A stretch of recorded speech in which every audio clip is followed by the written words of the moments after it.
പത്തനംതിട്ടയിൽ CPM area secretary ഭീഷണിപ്പെടുത്തിയതിൽ പരാതിയില്ലെന്ന് നാരങ്ങാനം വില്ലേജ് ഓഫീസർ. സംഭവത്തിൽ ജോസഫ് ജോർജ് ആറന്മുള പോലീസ് സ്റ്റേഷനിൽ മൊഴി നൽകിയെങ്കിലും FIR രജിസ്റ്റർ ചെയ്തിട്ടില്ല. CK അഭിലാൽ വിവരങ്ങളുമായി ചേരുകയാണ്. അഭിലാൽ, ഈ ഓഡിയോ സന്ദേശം കേരളം മുഴുവനും കേട്ടതാണ്. അതിൽ പോലീസിനും പരാതിയില്ലേ?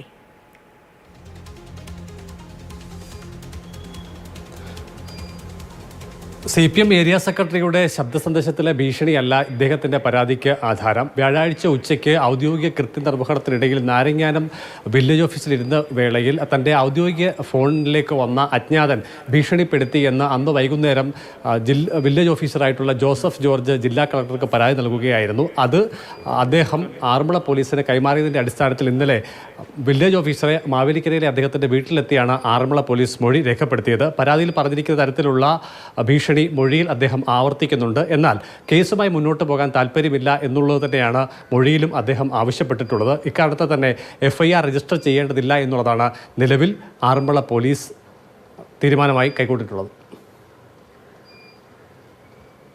ഈ കാര്യത്തിൽ ഒരു തരത്തിലുള്ള പരാതിയും ഈ നാരങ്ങാനം വില്ലേജ് ഓഫീസർക്ക് ഇപ്പോൾ ഈ ഏരിയ കമ്മിറ്റി സെക്രട്ടറിക്കെതിരെ ഇല്ലേ?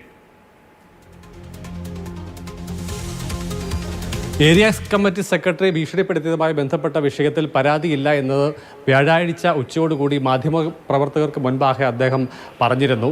അതിനുശേഷം അദ്ദേഹത്തിന് വന്ന ഭീഷണി കോളുമായി ബന്ധപ്പെട്ട വിഷയത്തിലാണ് അദ്ദേഹം പരാതി നൽകിയത്. പക്ഷേ ഇന്നലെ മാധ്യമങ്ങളെ കണ്ട ജില്ലാ കളക്ടർ പരാതി ലഭിച്ചുവെന്നു, എന്നാൽ ഇതുമായി ബന്ധപ്പെട്ട എന്തെങ്കിലും തെളിവുകൾ ഹാജരാക്കാൻ അദ്ദേഹത്തിന് കഴിഞ്ഞിട്ടില്ല എന്ന് സൂചിപ്പിച്ചിരുന്നു. ഇതിൻ്റെ പ്രധാനപ്പെട്ട കാരണം സേവ് ചെയ്യപ്പെടാത്ത നമ്പറിൽ നിന്ന് വരുന്ന കോളുകളൊക്കെ തന്നെയും റെക്കോർഡ് ചെയ്യപ്പെടുന്നു എന്നുള്ള അവകാശവാദമാണ് വില്ലേജ് ഓഫീസർ മാധ്യമങ്ങൾക്ക് മുൻപാകെ പറഞ്ഞത്. അങ്ങനെയെങ്കിൽ സ്വാഭാവികമായും അനോണിമസ് കോൾ എന്ന് സൂചിപ്പിക്കപ്പെടുമ്പോൾ അതിൽ റെക്കോർഡിംഗ് ഉണ്ടാകേണ്ടതാണ്. എന്നാൽ ഇത്തരത്തിൽ ഏതെങ്കിലും ഒരു തെളിവ് ജില്ലാ കളക്ടർക്കോ പിന്നീട് മൊഴിയെടുക്കാനെത്തിയ പോലീസ് ഓഫീസർമാർക്കോ ഇദ്ദേഹം കൈമാറിയിട്ടില്ല. അഭിലാൽ, ഇത് എന്തെങ്കിലും തരത്തിലുള്ള ഒത്തുതീർപ്പിന് CPM ശ്രമം നടത്തിയിട്ടുണ്ടോ? ഈ ഉദ്യോഗസ്ഥനുമായി ബന്ധപ്പെട്ട ഈ കേസിൽ ഉദ്യോഗസ്ഥന്റെ ആദ്യ പരാതിയിൽ അതിനുശേഷം CPM എന്തെങ്കിലും ഒത്തുതീർപ്പ് ചർച്ച നടത്തുകയോ അല്ലെങ്കിൽ ഒരു മധ്യസ്ഥ ശ്രമം നടത്തി പ്രശ്നം പരാതി ഇല്ലാതാക്കുന്ന സ്ഥിതി ഉണ്ടായിട്ടുണ്ടോ?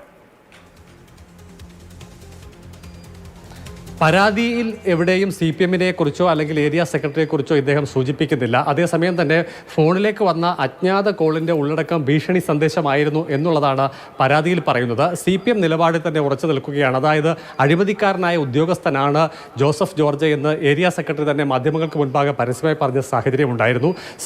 ജില്ലാ നേതൃത്വവും സമാനമായ നിലപാട് തന്നെയാണ് ഈ വിഷയത്തിൽ സ്വീകരിക്കുന്നത്. അതേസമയം വിഷയം ഒത്തുതീർപ്പാക്കണം എന്നുള്ളതാണ് വില്ലേജ് ഓഫീസറുടെ ആവശ്യം. അത്തരത്തിൽ അദ്ദേഹം പല ആളുകളെയും ഇടപെടിപ്പിച്ചുകൊണ്ട് CPM ജില്ലാ നേതൃത്വത്തെയും അതോടൊപ്പം തന്നെ ഏരിയ നേതൃത്വത്തെയും സമീപിച്ചിട്ടുണ്ട് എന്നുള്ളതാണ് നമുക്ക് ലഭ്യമാകുന്ന വിവരം. അല്ല, ഈ ഭീഷണി സന്ദേശങ്ങൾ തുടർച്ചയായി ഉണ്ടാകുന്നു, അതിന്റെ പേരിൽ സ്ഥലമാറ്റം അടക്കമുള്ള ആവശ്യം ജില്ലാ കളക്ടർക്ക് മുൻപാകെ ഇദ്ദേഹം പോയി പറഞ്ഞതാണല്ലോ.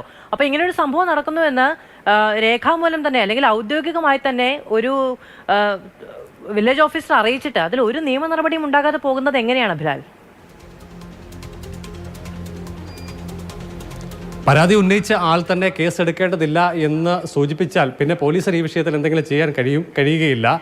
ജില്ലാ കളക്ടർക്ക് അദ്ദേഹം നൽകിയ പരാതിയുടെ അടിസ്ഥാനത്തിൽ തുടർ നടപടി എന്നുള്ള നിലയിലാണ് ജില്ലാ കളക്ടർ S. പ്രേംകൃഷ്ണൻ പരാതി അപ്പാടെ ആറന്മുള പോലീസിന് കൈമാറിയത്.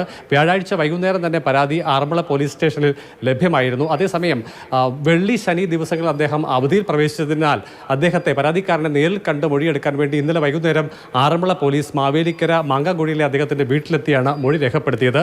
പരാതിയിൽ പറഞ്ഞിരിക്കുന്ന മുഴുവൻ കാര്യങ്ങളും അദ്ദേഹം മൊഴിയിൽ ആവർത്തിച്ചിട്ടുണ്ട്. അതേസമയം തന്നെ മൊഴിയിൽ തന്നെ പറയുന്നുണ്ട് ഈ പരാതിയിന്മേൽ കേസ് എടുക്കേണ്ടതില്ല എന്ന്. അക്കാരണത്താലാണ് പോലീസ് ഈ വിഷയത്തിൽ കേസ് തൽക്കാലം എടുക്കേണ്ടതില്ല എന്നുള്ള ഒരു തീരുമാനത്തിലേക്ക് എത്തിയിട്ടുള്ളത്.